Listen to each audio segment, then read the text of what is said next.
Yeah, so I always start with the www site. Go ahead. This is what prospective clients see. So when they come here, just interested in our service overall, this is the site that they see. They go to the production site. So I'll be using club.club for everything today. That's like our staging environment. If you guys want to like play around with the staging environment, you're more than welcome to play around on Club. I can get you any credentials you want. And you guys can go ahead and like poke around and practice and stuff if you want. Right, what most people will come and see is come to the homepage. They'll come and click on these things. Most of the time, a lot of people click on FAQs and also the pricing and plans. In production, they'll have the intercom chatbot here as well. So a lot of people will be like, hey, just interested in your service, that sort of thing. And you'll see that come through an intercom. Once they do decide to, can I make this any bigger? Is that smaller or bigger? There we go. Interesting. Cool. So your screen is very small. So I'm not seeing part of the buttons that normally exist. Maybe I can zoom out, actually, and then see everything. I think it has something to do with the fact that we're casting this. Maybe, but I don't think so. Sorry, guys, technical difficulties. It's fine. Luckily, all of you guys will have a monitor. You won't be doing this on your laptop screen, so you'll see everything. Let me try zooming out. There we go. Okay, perfect. That works. Okay, now this button's here. Cool. So we have two options when people go to sign up. They can either schedule an overview call here or here. It's exactly the same workflow. Or they can full-on register, which is either Try BME Now or this reg page right here. If they just schedule the overview call, what it's going to do is just schedule something with sales and add them as a lead to our Honey system. They won't necessarily be setting a password, and they won't be given the option to pay if they just schedule the call. But if they go through the full reg flow, they will have to set their password, and they will also be given the option to self-service pay if they've already decided that they want the product. So we'll go ahead and schedule a call because this is what most of our clients do. We have very few self-service clients that just go ahead and pay on their own. So most people will come here and say, hello, this is my name, this is my email. Again, this is all testing stuff, so you can use whatever you want. The only thing that I will say is that you can't use the same email and you can't use the same phone number over and over again. Our system prevents clients from signing up multiple times with the same credentials, so you will also not be able to do that, but you can put in any nonsense you want or anything like that. So we'll put in just a brief amount of information. That's the other difference between scheduling a call and filling out the whole reg form. You'll notice they don't have to fill out the company size. They don't have to fill out their address, their zip code, any of that. All they have to do is put in just their general contact information. And as soon as they click next, they will be assigned a salesperson, an AE. So I can show you guys that. This is Honey. So this is like what sales and you guys will use to manage your clients. So you'll see right here at the top, this is sorted by reg date by default. So you'll see the newest clients at the top. So here's our company that we just created. You'll see they're a lead because they have not yet paid. And when you click to view them, maybe we'll go. Oh, there we go. You'll see they got assigned a salesperson already. Our system for sales works in a semi-round robin sort of thing. What it's going to do is it's going to look at all the AEs that we have in the system. It's going to do a quick count of how many leads they got that day. And then it's going to give this lead, the new lead, to whoever has the least amount.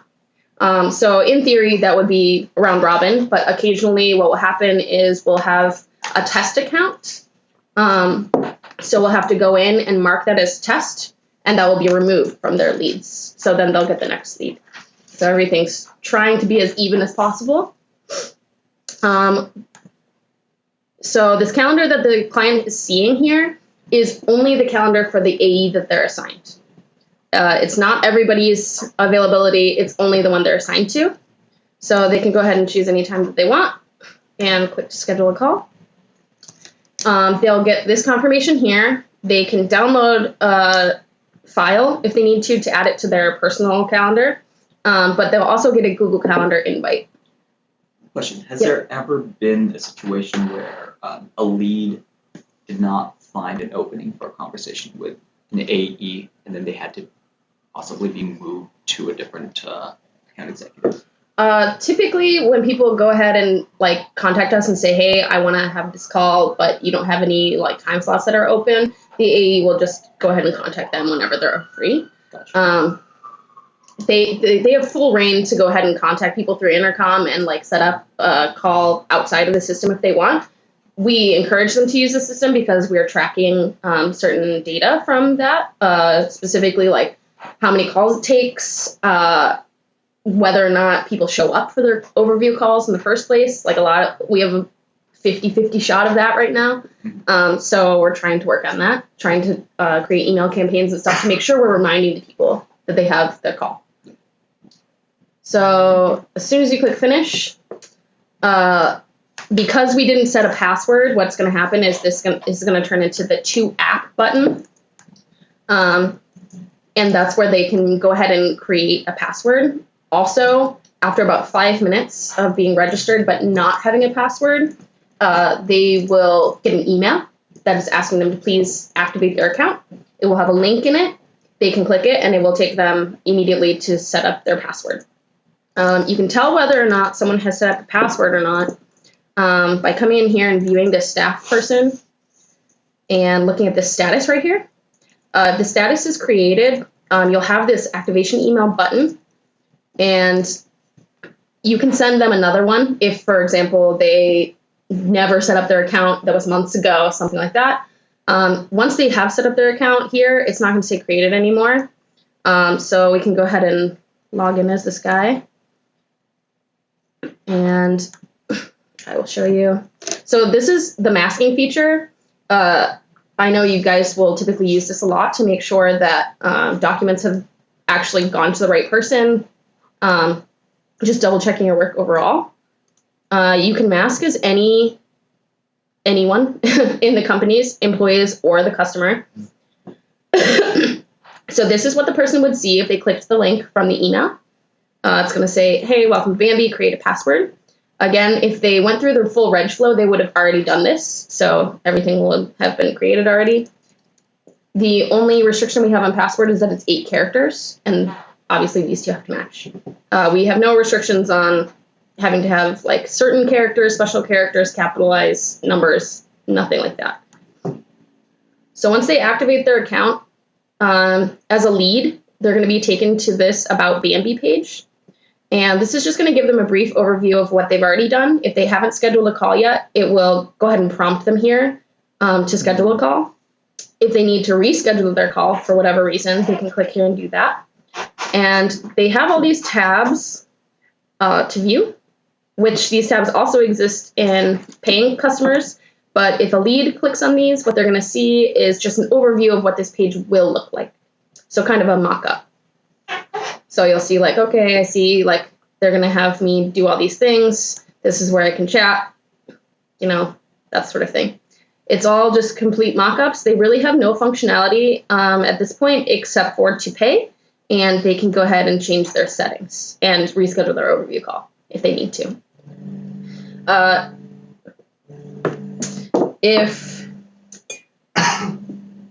my goodness. I'm getting a million flash flood warnings. Okay. As the customer, they have these 3 tabs, account, change password, and company info. Only the customer has access to this company info. And once they pay, they'll also have another tab in their settings that's the payment info. If they need to go ahead and change their credit card because it's about to expire, they want to use a different one, anything like that, that can be taken care of there. So once sales has gone through their whole spiel with them and decided like, okay, great, they're going to pay, wonderful. Most of the time what will happen is the salesperson will go ahead and collect their payment information and pay directly in Honey. So they'll come to this page, they'll pick the right plan, however many people they have. We have the monthly plans, and then we also have the yearly plans, and these give a slight discount, but they still have the same setup fees. So this one's still the 500, this one's still the 1,000, this one's still the 2,000. So if we go ahead and say, okay, this is a mid-sized company, this $199, they have the $1,000 setup fee, which we're marketing as the audit fee at this point. That's the language we're using around this, so we're trying to move away from setup fee. So they come here.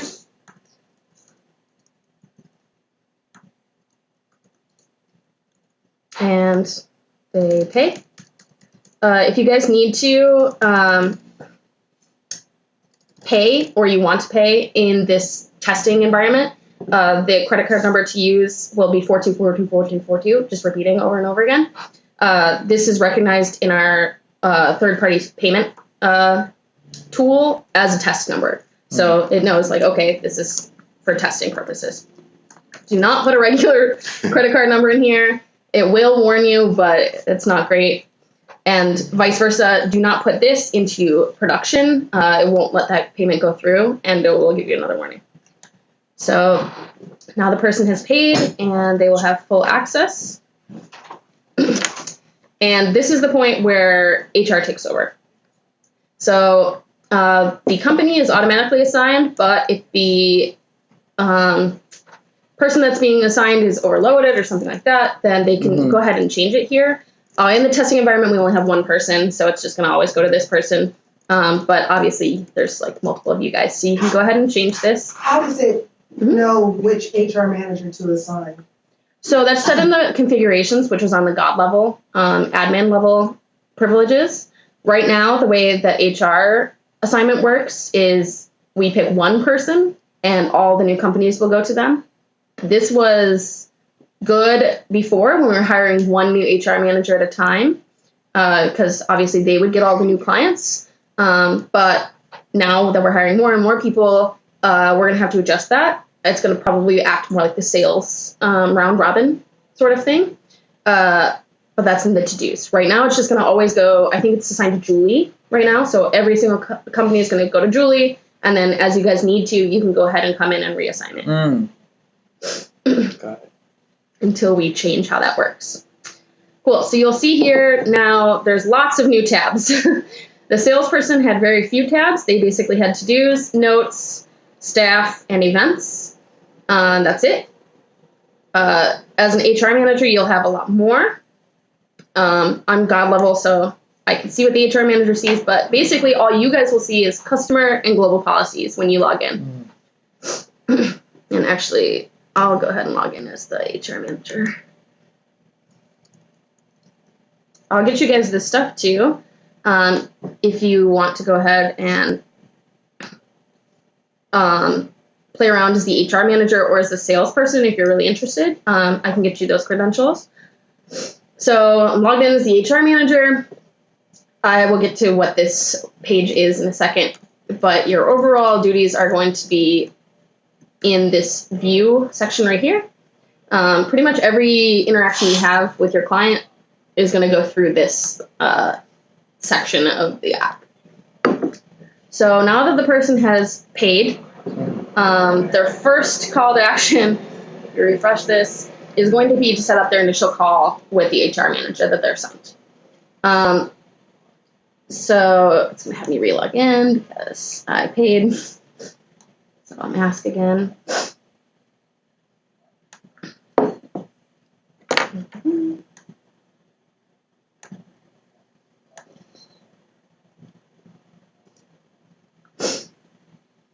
Cool. So it's going to ask you to set up your initial call with your HR manager.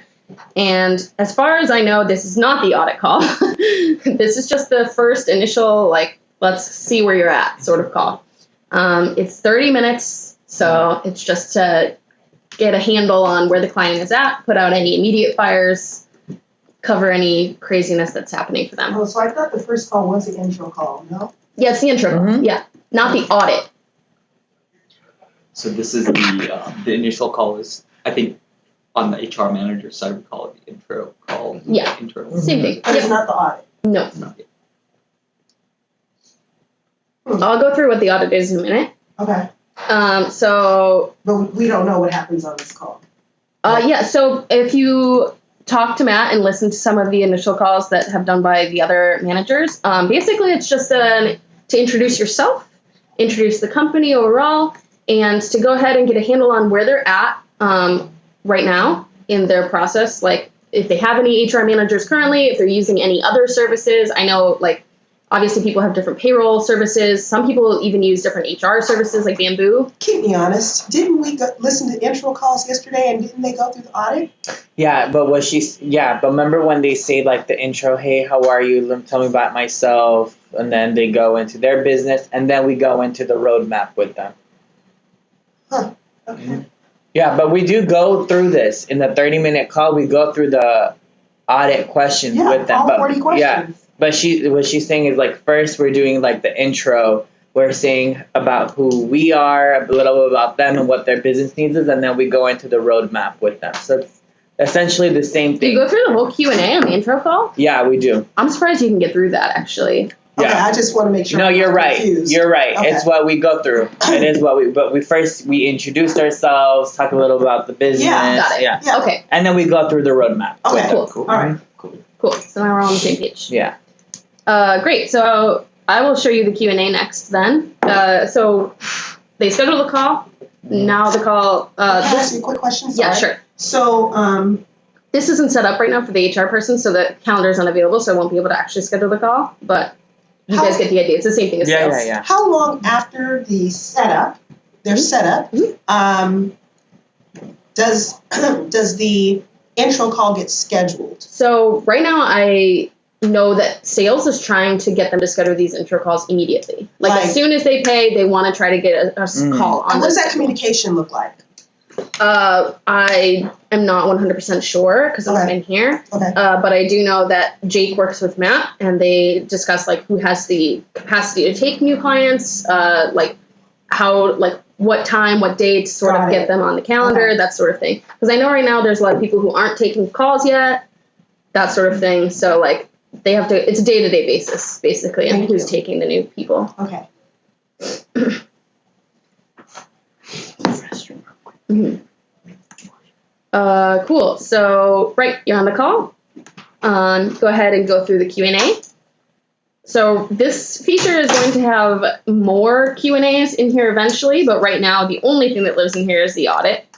So when you click on Q&A type, it's just going to say audit. But eventually when you guys have more questionnaires and stuff that you need to go through, you can go ahead and go through that. The other thing that they can actually do before they have their call with you is complete this account setup information. I'm not sure how many people do this, but I definitely see people doing it in full story. These are just basic questions overall on their company and what policies they have in place right now. If you guys know that they have filled that out, you can go ahead and go to the roadmap before your initial call. And in the roadmap, in this account setup section, you can see all of the answers to their questions right here. So if they completed it, I can actually go through it real quick with you guys. So it's going to ask for the name of your company, DBA if you have one, the type of business that you have, what industry you're in, how many employees you have, what type of employees you have here, contractor, part-time, full-time, that sort of thing. So we'll say I have full-time and part-time. What type of labor this is considered, say both. How often you pay your employees, and what your pay date is. This is the company questions, and then after they complete that, they can go ahead and do the policy information, which is, do you have a handbook? We'll say no. Do you have a sexual harassment policy? Are new hires given an offer letter? Do you make managers take sexual harassment training? Do you do employee reviews of any kind, basically? This is called account setup. Yes, account setup. So once they're done, this will say navigate them back to the roadmap. And when they go ahead and go here, they'll see that this is checked off now. And if we go back to Honey and we refresh the page,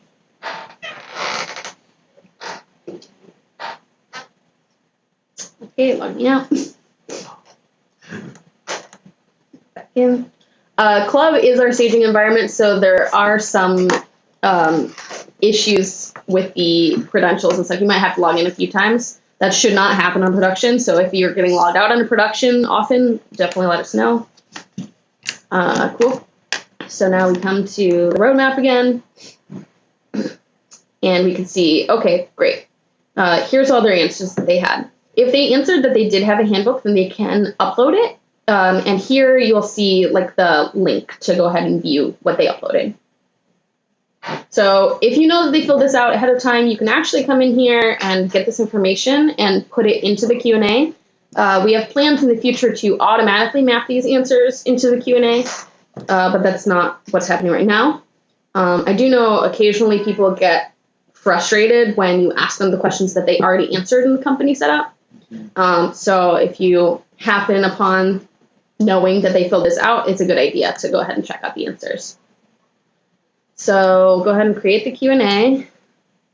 I'm going to ask a question. You might Sure. just need to rely on it. Are users forced to go through the account setup questions? Nope, Okay. completely optional. Okay. It's the only thing that's unlocked for them in the roadmap before the HR manager unlocks things. So you'll see like, okay, here's the initial call, here's the account setup, but if you scroll down to these other things, you'll see that they actually don't have access to do any of these. This is the general order that we wanted to do this stuff in. Right now, we kind of do it out of order from the roadmap. I know like platform training only happens certain days of the week, so sometimes that happens out of order. The HR audit apparently happens during the intro call, so that's definitely different. I thought they were supposed to be two separate calls, but I guess they're not. Efficiency's sake. I guess, yeah. And the staff folders stuff, I know a lot of people right after their intro call will start adding staff. They basically have to have all of their staff in before we can start creating policies for them. Otherwise, it doesn't make much sense to send them the policies. I mean, they can review them, but then we can't send them to any employees because they don't have any employees in the system. So most of the time we double check and make sure that they've added all their employees first. And then handbook is last for sure. So if they want to, they can go into the roadmap and unlock those things as they come along. And I'll show you guys how to do that after I do this audit here. So as soon as you create it, you'll see, all right, cool, I created this now. This date will update to whatever day you last edited it. The question index is the question that you last left off on. So the brand new ones, obviously it's 1. And the complete here will say true or false. It's just true or false value. It's whether or not you've answered all the questions or not. You can go ahead and click to view all your answers in just like a document. But this isn't that useful until you filled it out. So when you click to edit it, this is when it's going to go ahead and take you through all this. So I'm actually just going to go ahead and skip all the questions just for efficiency's sake. But you can see the types of questions that are being answered here, or asked rather. And you can see like some of these are definitely like somewhat of repeats from the company information and the policy information stuff. So if we just skip all 46 of these questions, this is a very bad audit. Skip. You'll see that a lot of these are either yes or no, multiple choice sort of drop down things, or just text overall.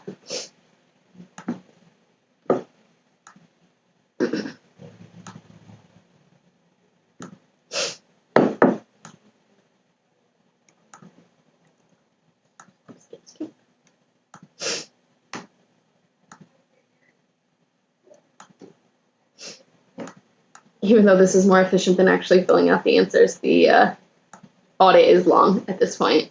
That's why I said I'm actually surprised you guys make it in that 30-minute call. Yeah, I saw it demoed a few times and it works out pretty well. Cool.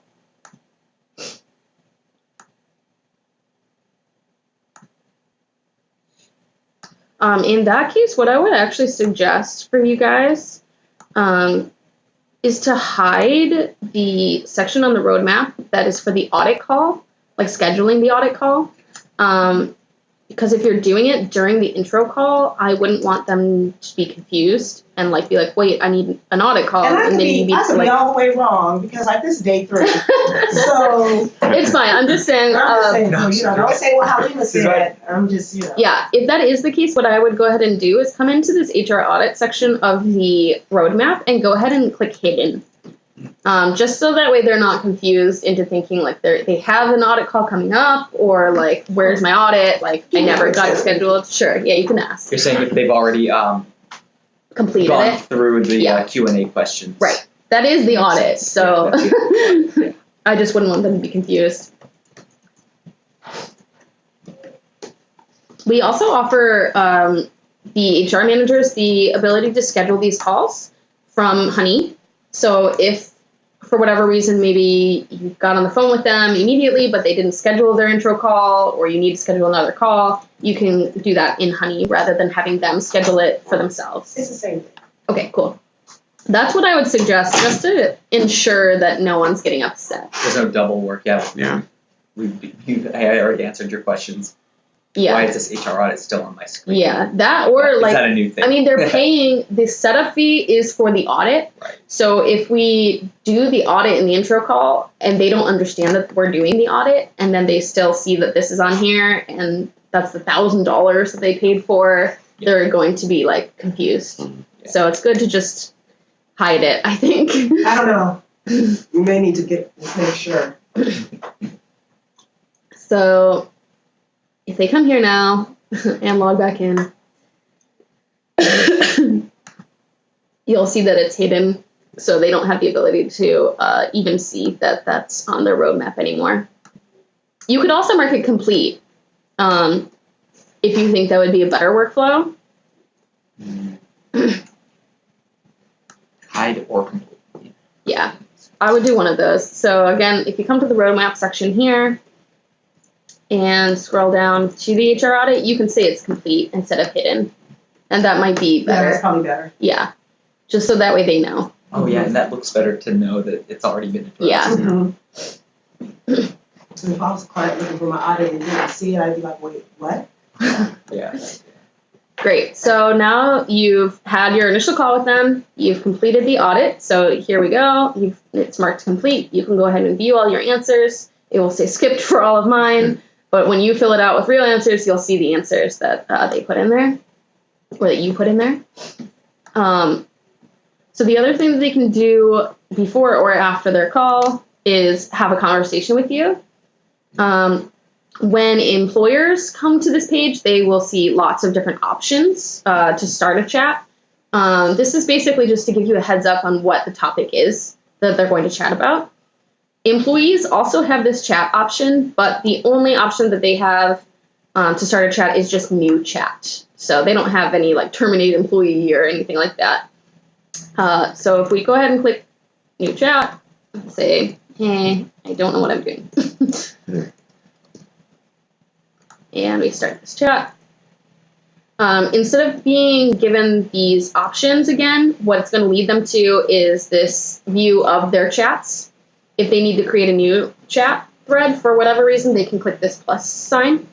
Otherwise, they will just get to view all their conversations that they've had with you. So if they had multiple, it would be listed here. They can continue talking to you. They can see your messages back from Intercom.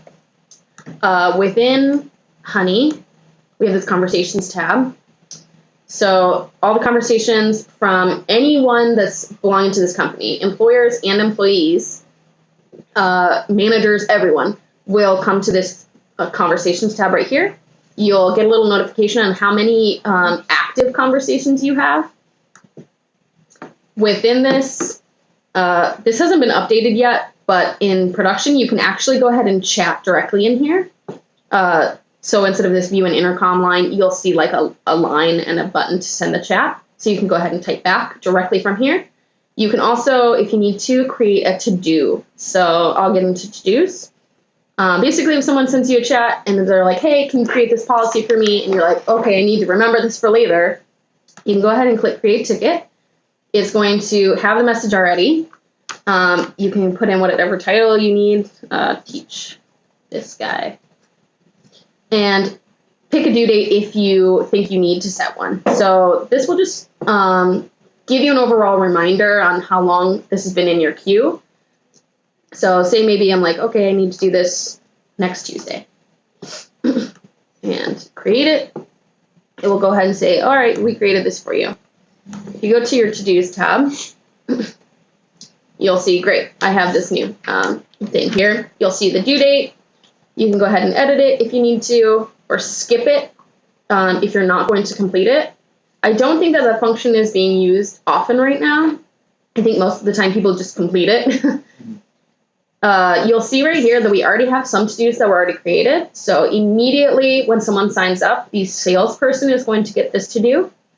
So if you actually click on this, you'll see that this is assigned to the salesperson. It's not assigned to the HR manager. Did the client share this view as well? No, they do not see any of the to-dos except for these automated ones. They won't see your manual ones, and I don't believe that they'll see the sales one, but they will see these automated ones. So things like when we send policies to them and when they get like a to-do created from that, they'll see that sort of stuff. So I'll actually show you where they see that. So you see one request here. This is that new chat to-do that we just saw that was automatically created. This one. You'll notice that this is not there. We specifically left out any manual to-dos because those are the ones that you guys are putting in yourselves. These ones are very generic, so we thought that was pretty safe to show the clients. But these ones, you guys can title them whatever you want, give it whatever due date you want, so we decided to hide that from them. Cool. So the other view of your to-dos is actually the home page. So when you first log in, what you're going to see, you can collapse this if you need to by clicking that, and then the page will expand. This is what you'll see on default when you log in. If you're logged in as you, this will automatically default to the ones that are assigned to you. Otherwise, you can go ahead and click in here and choose a different person if you want. Maybe if you're covering for a different HR manager and you want to see what's going on with them that day, something like that. These are automatically sorted by due date. So you'll see here I have a lot of overdue to-dos. If they're marked yellow, they're overdue. In the situation that they are overdue, if you click the company name, you'll be directed to that company. You have one more option if they are overdue. So you'll see we have a lot of overdue to-dos for this company. And you can go ahead and say, all right, you know what, like I can't do this today, but I still need to do it. But I don't want it to be in my face about it being overdue all day. I just want to hide this for a little bit. You can snooze it. So what this will do is it'll move the due date out-ish like 24 hours. And it'll get it out of your view. That way you're not like being bothered by it, basically. So go ahead and snooze this. And you'll notice this goes to the very bottom of your to-do list for the company. It's no longer in your face. It's no longer yellow bothering you. The next day, though, it will be back yellow. So it's meant to be a very temporary thing. How many times can you snooze? Unlimited. Okay. But keep in mind, the God view of the to-dos table has extra columns, and it will show how many times something was snoozed. So if you're snoozing a to-do 50 times or something like that, anyone who logs in as an admin can see that you've done that. So if you just want to create a new to-do in general, you can go ahead and click Add New. You can put in whatever title you want and go ahead and give it whatever due date you want. If you don't want to create it from a chat, maybe you had a conversation with them on the phone and like, okay, I need to do this, you can create that there. We also had core to-dos previously, which were roadmap tasks, but we're no longer using that functionality. So for you guys, this button is just not in use. Yeah. It was basically just reminders at set points, like to make sure that the client has completed a certain task in the roadmap. Is this it's appearing in production also? The button is, yeah. But we have, if you click this button in production, nothing will happen because we don't actually have any core to-dos anymore. We found that they were more noisy than helpful. Yeah. So, cool. So now you've gone ahead and you've chatted with your client and you've had your overview call and your Q&A. At this point, they will be adding staff. So there's multiple ways to add staff. From the client side, there are 3 ways to do this. If they're a smaller company, they can go ahead and manually add their staff members one at a time. And if we go ahead and do that, it will ask for their first and last name, their email or phone number. They can choose from this dropdown. But keep in mind, if they do only put in a phone number, they will not be able to log in. They need an email to be able to use the app. It'll ask them the state that they're working in, whether or not they're an independent contractor. That was that toggle at the bottom. Their title. This needs to be updated to say job title because actually I see a lot of people put in like Miss or Mr. or something. So I'll say this is an engineer. Their start date was today, and they're getting $1 trillion an hour. So here's one person. Great, we've created them. This process works well for very small companies, like 10 or less. If they have like 50 employees, they're not going to want to sit here and click add staff over and over again. So we provide them with another option, which is the self sign up. If they go ahead and click view handout, it's going to show them a handout that has a link that is specific for their company. So they can print out the handout and give it to all their employees and ask them to please go to that link and create their account.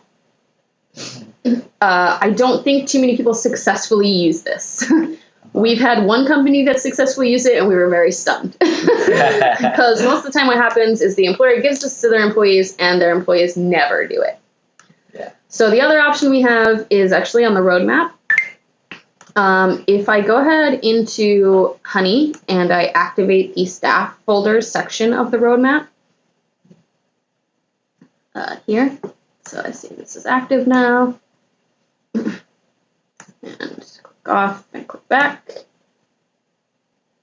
When I scroll down to that section, now I will see, well, maybe if I refresh the page, I should see it's now active.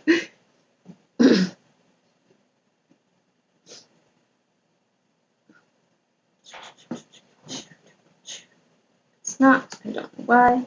Oh, actually, it's because I'm looking at the wrong company. Silly. I've forgotten I clicked into that other company.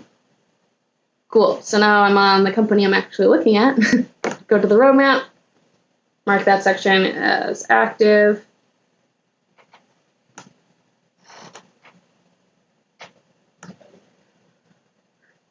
And before we mark it as active, they do have one option in that section on the roadmap, which is download the CSV template. The CSV template is just a spreadsheet. So if they click this, it's going to download a spreadsheet for them. And they can use that. It's set up specifically. It has all the headers and everything already. Perfect. All they have to do, So I was like, okay. all they have to do is put in the information for their, People. yeah, for their people. The only things that we absolutely need from them are their first and last name, an email or a phone number. Okay. And I think that's it, actually. But we do ask a lot more questions, so if they can answer certain things, especially state that they work in, because we do send out paperwork based on that automatically. Is that column there? In the Yes, Okay. yes. I'll actually show you how this works Cool. in just a second, Honey. So once they've gone ahead and downloaded this and filled it all out, they can upload the CSV, and we will get that. And it will create a conversation and say like, hey, here's a CSV file. And you can go ahead and go to the staff folder. Does Honey give like notifications like when actions have been completed? So the conversations thing will, like, it'll add another conversation thing right here, like a count. So you'll Gotcha. see another Okay. one. Okay. Also, I believe it creates a to-do. Actually, I'm almost positive it creates a to-do. So you'll see that on your homepage that they've added that because it'll create that automatic to-do. So they will click Add CSV. and this whole thing will pop up. When you guys get the CSV, it will be a spreadsheet, but what you need to do is save it as a CSV and then open it in a Word document, and it will give you this output here, just in like a line, sort of like that. And what you can do is, if you make sure you have this header, so we're going to copy that, paste it in here, and then you get this information from their CSV. So you'll notice here that like our example has all of the information filled out. If they do not have any information filled out for a section, what it's going to look like is just this, like a blank space here. Leave it. Do not get rid of any extra commas or anything like that. Otherwise, it's not going to map this to this anymore. Right. So like if I did that, it's going to map this to full name, this to start date, and then the pay rate is going to be hourly, and the type is going to be developer, Yeah. and it's all over the place. So you want to make sure you leave those extra spaces in there. Again, the emails and stuff need to be unique, and so do the phone numbers if you enter a phone number. So we're going to say this is different. Cool.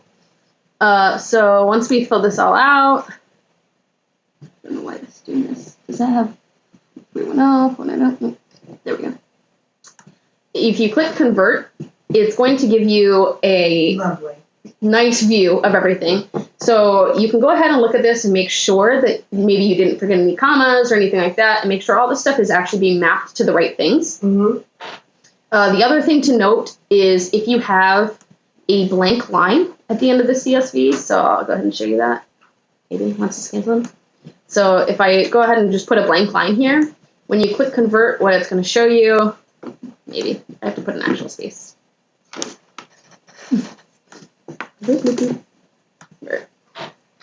Is that you have an employee 2 who has not put in any information. So you need to make sure there's no white space at the end. Otherwise, this will not successfully upload. Okay, so quick question for you.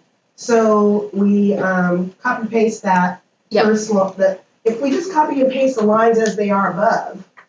That's just an example. Oh. Yeah, that's not anything. No one's uploaded anything. This is just a sample of how this should look if you're uploading it correctly. But do you have to go one by one, or can you? No. You can add multiple people at a time. Okay. Yep. You can do the whole CSV. You So can that copy it'll all be this. 8.1, 2, 3, Yes. Okay. Yes. Yep. It'll go ahead and put them And all. can you go back over what you shared about putting it on a Word document? Right. So the other HR people can help you with this. Okay. But yeah, basically what's going to happen is you're going to get the Excel sheet back, and what you need to do is save it as a .csv file, and then open it in any word processing thing. Okay. Like text. And then that's anything. where I'm copying and pasting. Yeah. Okay, got it. That'll give you it in this nice, like, just Okay. comma separated format that Okay. you can use to upload with. Alright.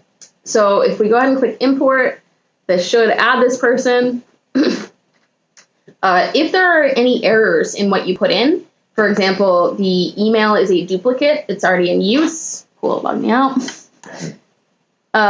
Or the phone number is a duplicate or anything like that, it will give you a warning. It will tell you, you cannot upload this person, they already exist in our system. At that point, you have to do some actual troubleshooting and figure out where they are and why they already exist in the system. So if we go ahead and view, go back to our staff folder. There's John Smith that we just added. So again, this is very useful when they have lots of employees because you can go ahead and do it very quickly, just straight from the spreadsheet. They do all the work for you, filling out the spreadsheet. All you have to do is check it over and make sure that the things that they entered are in the right format. Common mistakes that people will do is the type of payment we have is either hourly, salary, or contractor, and people will put in like hour or year or something like that, and that's not going to upload correctly. Another one is the state that they work in. We only accept the 2 character shortening basically of the state. So if they put in the full state, it will also not like upload that properly. Great. So now we have all the staff. Maybe this is everyone in our company. Great. they will go ahead and tell you, all right, I've added all the staff. We need to go ahead and invite them to join. So there's 2 ways of doing that. One is doing this individually. So if you click send activation email, it will send the activation email to this one person. Or you can click bulk invite, and this will invite everyone. This individual thing is most likely used when you have someone who is not going along with everyone else. So say you bulk invited and, out of the 10 people, 8 people got on and are doing their thing, but there's 2 people that haven't done it. You can go ahead and send them another activation email, like just individually rather than doing the bulk invite thing. If you do click bulk invite though, it will go ahead and invite anyone who has not already gotten an activation email. So if you add new staff at any point, maybe they hired some more people, 5 or 6 more people, you can click bulk invite and invite all of those people. You don't have to do it individually.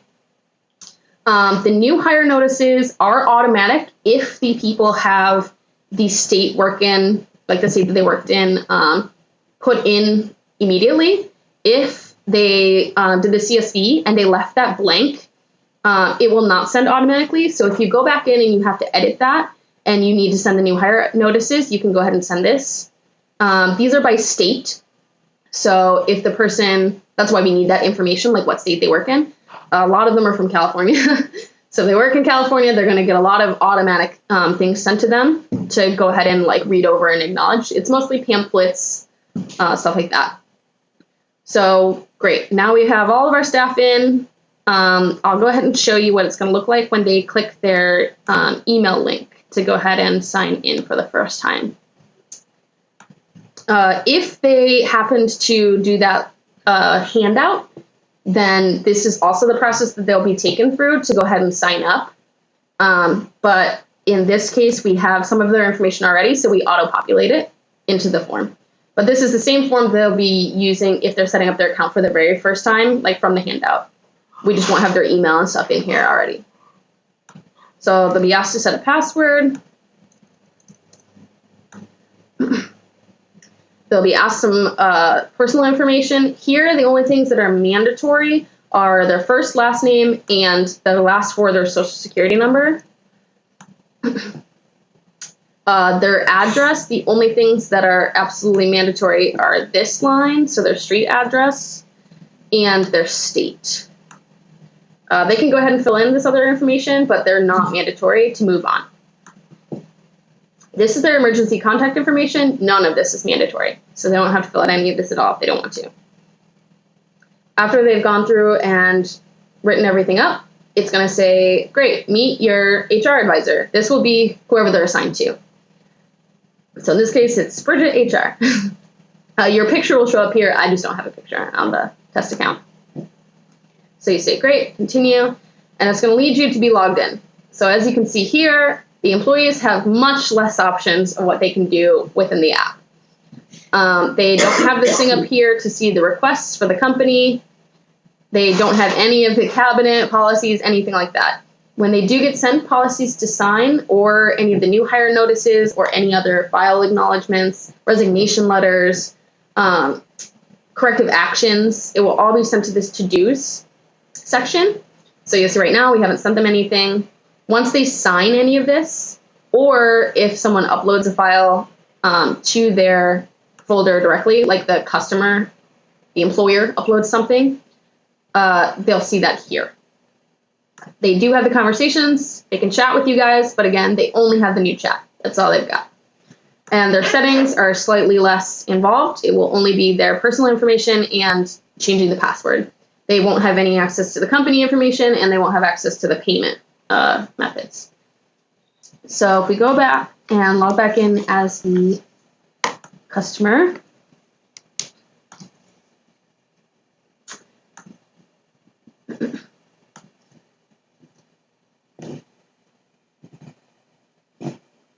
at this point you guys would be like, all right, let's start on the policies.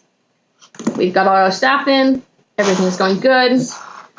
If they want to at any point, they can go ahead and come in here and upload files directly to their cabinet, or by clicking this, or they can go into the staff folder, click on their existing staff people, And like I said before, they can go ahead and upload stuff here.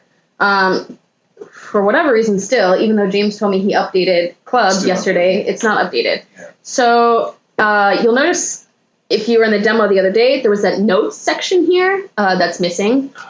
So you'll have a section here where the customer can add notes on the individual employees. Double check this. Yeah, I'll try to get that going. I don't know what happened with that, but we're just a release or two behind on the testing environment right now, so we're missing a couple of features. So at this point, great, we're going to do some policies. For you guys, again, you have this global policies thing here. In production, there's about 50 or so templates that you have that live in here. I'm unsure of who is maintaining those at any point. You guys, the CPU or something like that. But when you go to create a new policy, it's going to go ahead and ask you to choose one of these templates. These include anything from, there's a blank template, there's arbitration agreements, there's new hire stuff, there's sexual harassment, ride policies. Yeah, there will be a whole list here. Okay. You can go ahead and type in what you're looking for if you're looking for something specific.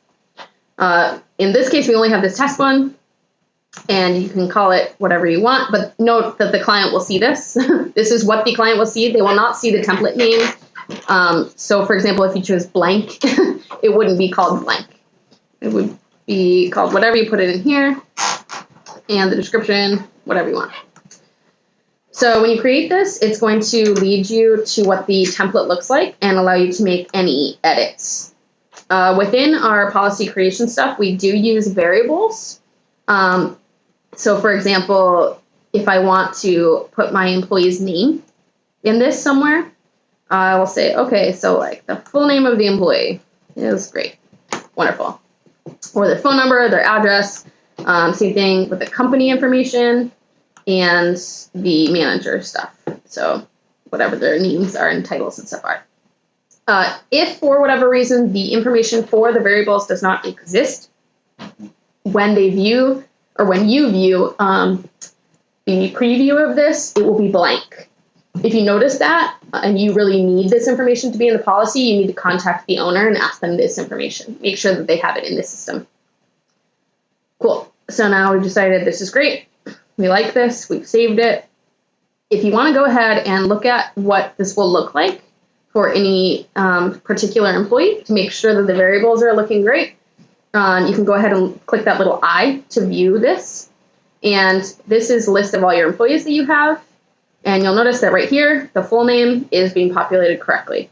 You'll also notice that the two variables that we do not have are blank. So if we click John Smith, we'll see, great. John Smith is great. Wonderful. The customer, when you send this to them, will see the variables. They will not see the preview of what it will look like for each person. So you're going to have to explain to them sometimes that this is just a variable. It will be filled in automatically depending on the person. So if you need to edit it again, you can click here and say edit. If you want to completely cancel it and get it out of the customer's view because you decided you didn't need it, you can click that and it will be removed from their view.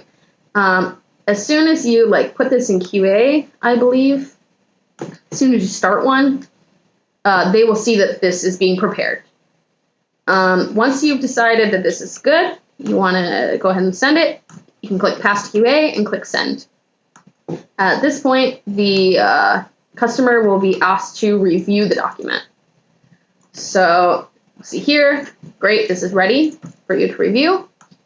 You can click on this, decide, yep, I like this, or no, I need to make changes to this. So if they want to make changes in the language or adding a section, removing a section, anything like that, they can go ahead and click this Request Changes bar. If they just want to chat with you about it, they can go ahead and expand this menu and ask you questions. And again, this will show up in your chat conversation stuff here. If they send you a message or anything like that, you'll see that there. As soon as you send them something to review, a policy to review, you will get a to-do created automatically that will remind you to go ahead and check up on them and make sure that they are reviewing it or that they have reviewed it. It gives them 2 days So gives them a little bit of time. But the idea is that they go ahead and review this as soon as possible. So if they decide to decline it for any reason and say this is bad, they click request changes, and what they will see is that this has gone back into Human Magic. They'll get the little notification that says the policy has been declined. You will also get a little notification that they're requesting changes. So you'll see what they said in this chat box right here. I hate this, I don't want this anymore, and you also get a to-do. Just to remind you that you need to change this policy right here. So if you go ahead and go back to the policy, you'll notice that the status is now declined. It's just to be bold in your face that you need to make some changes. If you chat back and forth with them and decide that actually there don't need to be any edits, you can go ahead and just resend it. But if you do need to edit it, you can click here and edit it. And again, you still have the option to cancel it if for some reason you've decided, you know what, they actually don't need this policy. So assuming we've edited it and it's all good now, you can go ahead and resend it. And the customer will see that it's back on their plate. They also get email notifications every time we send this to them and we let them review it. It'll tell them the policy is ready to review. It will give them a link so they can click and directly navigate to this page. Given that they decided this is great, I definitely want this policy, they can accept it. And they'll see that it's sent for signature. This is a bit of a misnomer because it's not actually sent for signature until you send it. So once it's signed off on and everyone has decided it's okay, scroll down, you'll see that you've got another to-do, that the policy has been approved and now you need to implement it. Implementation of policies, wrong tab, is fairly simple, straightforward. You can go ahead and click implement. You can choose to select all either here or in the drop down if you started selecting people and you're like, actually no, everybody. If you're only sending this to 1 or 2 people, or like that's a new hire agreement or something like that, you can go ahead and just send it to the one person. Or we'll send it to both people, just so I can show you the other feature that happens. Once you've sent it to someone, you have this option here to retract it. So if, for example, you accidentally sent it to someone you shouldn't have, maybe they're an independent contractor and you didn't realize that at the time. They're not supposed to get certain policies. As long as they have not yet signed it, you can go ahead and retract it. So you click that. It's the same little pop-up here. You can go ahead and choose. This list will include anyone that you've sent it to. So you're like, actually, I didn't mean to send it to this person. Great. Now you'll see that this has been updated here. Only this one person has it. If you click in here, you have this option to view the details for the policy. So you'll see who has been sent the policy, whether or not they've signed it. And if it's been a certain amount of time and you don't think that the person got the first email that got sent to remind them to sign it, or maybe they haven't logged in for a while, you can click to remind them. And it will send them another email that says, hey, this policy is waiting in your queue. Please sign this. At this point, the employer can see in their staff folder who has been sent these things and who has not. So like I said, we retracted it from this person, so they do not have it in their to-dos. But the John Smith person will have it in his to-dos. They can go ahead and preview it again if they need to. The other thing that will happen is, as long as it has not been completely signed by everyone, it will have this bar right here, and they can click on that, and they'll see who has signed it and who has not. So they can also go ahead and contact their employees and ask them to please sign these policies. If we log in as John Smith and we sign it, I'm going to have to go through the sign-up flow again, so be patient with me here, because this person has not activated their account yet.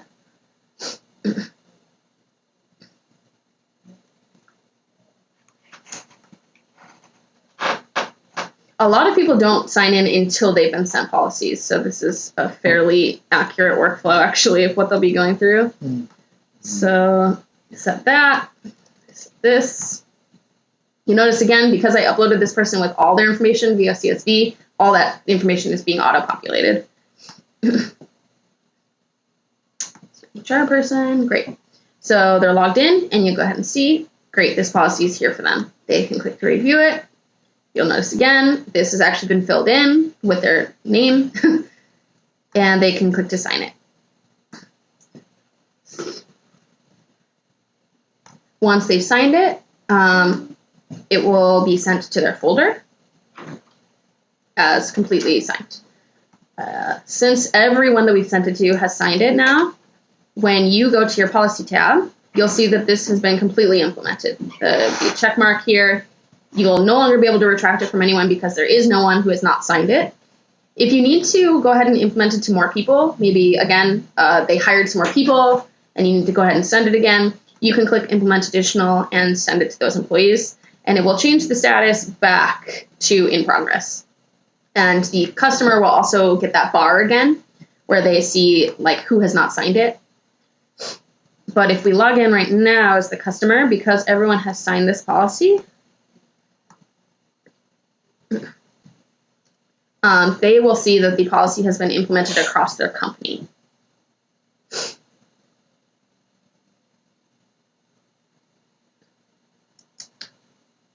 In a second. Right, so they go to the policy tab, and this has been implemented across their whole company. This is now all purple. Everything's great. They can still go ahead and view it, but you'll notice right here, like they don't have the bar anymore to see who signed it, who's not, because it's been completed. Great, so now we've sent out all of our policies. Yay. If you have policies that are in progress, or anything that's in progress, like a cap, I think it's mostly caps and policies, it will be in your feed. So when you come here, you have certain actions, and I'll show that to you guys. But once it has been fully signed, anything has been fully signed, it'll be in the cabinet. And same thing for the customer. This is basically their filing cabinet for completed paperwork. They will see that this has been added to their cabinet now. So for as many people who have signed this document, you'll see every single one of their signings. If they click to view it, they'll see their signature and stuff like that. So now we've done that. Great. We'll go over the notes tab briefly. This is where... I'm sorry, what did you say was going to be in the feed? Anything that's in progress. Okay. Policies that have not yet been signed, caps that you guys need to approve. Again, this is a release or two behind, so I can't actually go through that workflow with you, but I did go over that with you guys the other day. That's the one that I just went over, that new feature that we added. Thank you.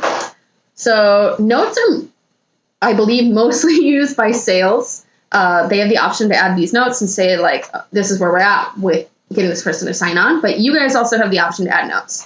So for any reason, if you guys are like, I need to add a note to remind myself what's going on with this, or to also, this is useful if you're going on vacation, something like that, and you want to go ahead and put the status of the company down for whoever's going to take over for you for those few days.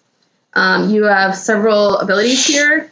The only thing that's really mandatory is that you put in this, but you can also tag any employees that this relates to if you want. Will the employee be able to see that? Nope, these are all yours. No one will be able to see this except for you. If you want to go ahead and categorize this under a need that they have, you can do that as well, but again, not mandatory. And if you really want to draw attention to something, or you think something is really bad, you can add a red flag. So we've added this note now. You can see there's a big red flag on it. You can see the date that you did it. You can see who did this. And if you go ahead and click edit, you can edit it if you need to. And you can see the text right here. Also, if you expand it, if it's really long, this will be cut off. But if you click to expand it, you'll see the whole note. So now we've sent policies, we've done the audit, we've added any notes that we needed to do. There's just a few more things, and these are mostly related to what the customer can do. So if we go into the staff folder and we click into a staff member, you see we have some options right here. One is to onboard the person. Basically, this is just to make sure that it's reminding you to double check that they've gotten their training, stuff like that. So if we need to onboard them, we click the staff folder, you'll get a to-do. It'll tell you onboard this person, and you can mark them as onboarded within their employee file right here. So once you've decided, yep, they're onboarded, I gave them their training, their platform training, whatever you needed to do, you can go ahead and click that they've been onboarded. The other things that they can do is corrective action, which is what we went over the other day. Again, this has been slightly changed, so document incident is no longer here. What we have is verbal warning, written warning, final written warning, and PIP. Written warning, final written warning, and PIPs all require your guys' approval now. So we went over that workflow the other day. I will record that later, and we'll get that on there. But again, this will show up in your feed if they've decided that they want to do any of these ones that need your approval. You also get a to-do to remind you that it's there, and a chat. So hopefully you don't miss it. Verbal warnings, because they just go directly to being done and they don't require your approval, they'll go directly to the cabinet. So you won't ever see those in your feed. Cool. Last thing they can do is resignations and terminations. So someone has decided to quit. They can click end employment. They can choose resign. They'll be asked to put in the last day. So say it's tomorrow. Ask for a reason, if they have one. I think there's also other. So you can choose anything you want. And they have this toggle on here whether or not the person has provided them with a resignation letter or not. If they choose this, they'll be led to upload it. So right here, please upload this. If they have not gotten a resignation letter, then it will ask if they want you to create one for them. We have a template for that. You'll send it just like a policy, basically. So if they're like, actually, no, I have one, they can go ahead and upload something here. I don't know what files you have. Do you have any documents? Oh, I mean, yeah. Tons of old ones, so. Yes. I don't even know if we can upload a GIF. Let's find out. I feel like no. Cool. Looks like it's gonna let you. Cool. Nice. So great. Resignation. Yeah. Retired. This is all he sent in their email. Yes. Great. So as soon as they do that, it will go ahead and say it resigns. When the employee logs in, they will also see that they have been resigned. This is obviously they're the ones that are resigning. We're not trying to hide that from them or anything like that. It will also move them to this kind of in-between limbo. So you'll see this is like the active registered employees. This is the previous tab where like fully resigned people and terminated people will be. But they're kind of in this limbo right now because they have not fully resigned. Whose approval is it awaiting? Yours. So you need to go to the resignations tab. You'll get a to-do that this is waiting for you, that you need to go ahead and process this. When you come here, you'll see the last day. You'll see when they requested it, and you'll see what status it is. In this case, it's awaiting your approval. So you can either view it or create. In this case, it's going to prompt you to do one of two things. If they needed you to create their letter, then it will ask you to upload a file. But in this case, because they've already uploaded something, you'll see here what they uploaded. And you'll see their thing that says, like, they did not request that you do this, like, everything's good. At this point, all you have to do is create acknowledgement. And what this is going to do is it's going to send the resignation letter that either you created or they created. You'll see now that we sent this, they're already in the inactive tab of their company staff folder here. But if we log in as them, we'll have a to-do that is basically just to acknowledge the resignation letter. They don't have to sign it. It's assumed that they've already signed it or they've already agreed. All they have to do is view it and acknowledge it. So they can go ahead and click to view it by clicking this right here, and then they can just go ahead and click acknowledge. And this will say, great, that's in your folder now. That's the resignation letter. They're fully resigned now. So if I log back in as my customer, I will see that now I only have my twin, John Smith.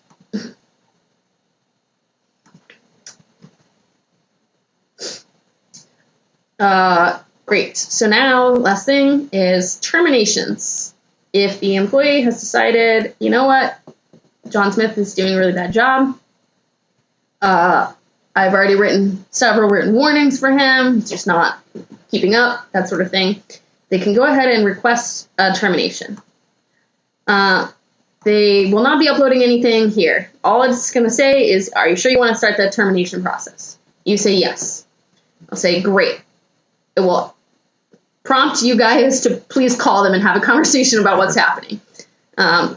Especially if it's out of the blue, something like that. You weren't aware that this person was not doing well. You need to have a real human conversation with them and make sure that everything's going on. If they log in, they will not see that they're in process of termination. Oh, okay. Even here, they don't have the termination tag, and they're not moved to the previous folder. Like, everything looks hunky-dory for them. This is just in the situation that they don't know yet that they're going to be terminated. We don't want them to, find out through the app. So it'll say your termination is being prepared. It'll give you another to-do. You'll come to the terminations tab and you'll see, oh, okay, great, this person's in termination. So you can mark it in progress. That's to acknowledge that you've talked to the person. So you've had the call and you've agreed that the person needs to be terminated, not like some other form of action, corrective action, anything like that. You'll mark it in progress and you'll draft their termination letter for them. So once you've done that, you just upload it directly from your computer.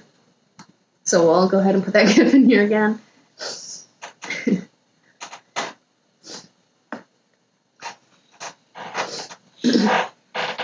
This can be in the form of a PDF. It can be a doc folder or doc file, whatever Word file you need to have it in.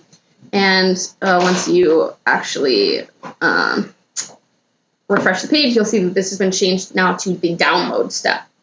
So at this point, what it's going to do is prompt the customer to go ahead and download this termination letter, print it out, and have the conversation with the person. After they've downloaded it, they will be prompted to upload the signed version of this. When it's in this state, it cannot be considered completed until they've uploaded the signed version of the document.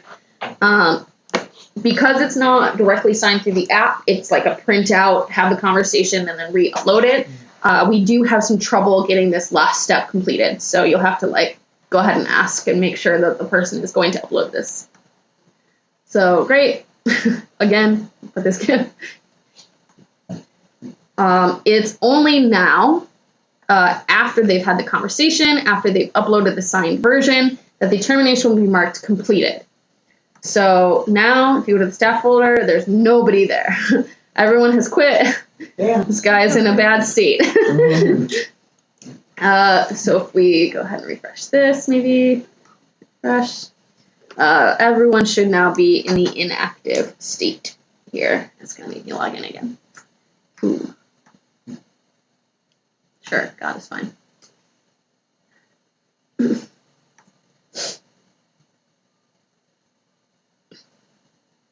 Boop. Great. Staff. He should be inactive. He is. Great. All that's here now is the business owner. That's all that's left. Cool. I think that's pretty much it in terms of everything you guys can do. Does anybody have any additional questions Yes. right now? And again, we'll share this file. Obviously, we want you guys to know this stuff. I think for most of you, a lot of this stuff is going to come naturally as you start progressing in the actual position and doing some real-time practice. We are working on potentially getting you guys access to Club, so that way in the future when we do training classes, we'll have some test accounts built in there that you guys will be able to go through and do some of this stuff with, as opposed to just kind of watching us walk through it. Mm-hmm. So we're working on a kind of a training process. So unfortunately we didn't have it ready, when you guys got here. I just started last week, so it's in production. But we'd love to hear feedback, like I said, as we progress and as you guys progress in your Are careers. there any thoughts about having an exit interview, or were there thoughts about why we wouldn't have an exit interview?